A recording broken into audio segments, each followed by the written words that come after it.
ఇప్పుడు నువ్వు నాతో ఫైటింగ్ గెలిస్తేనే నీకు 10,000 10 లక్షలు ఇస్తారా? నువ్వు నాకు నీ కాళ్ళ అంటే ఉన్న డబ్బులు అన్ని చేయరా? సరేరా పాప డబ్బులు వచ్చా ఎవరో చూసుకురా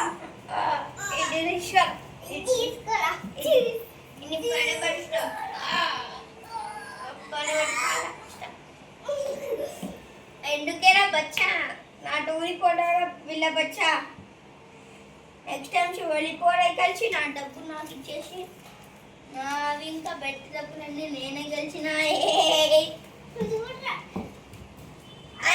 ఈ వీడియో మీకు నచ్చినట్టుంటే లైక్ చేసి సబ్స్క్రైబ్ చేసి కామెంట్లో షేర్ చేసేయండి గాయస్. ఇంకొక కొన్ని వీడియోస్ మీకు ఏ వీడియో చేయమంటారో ఆ వీడియో చేస్తాను గాయస్, మీరు కామెంట్ చేసి పెట్టండి.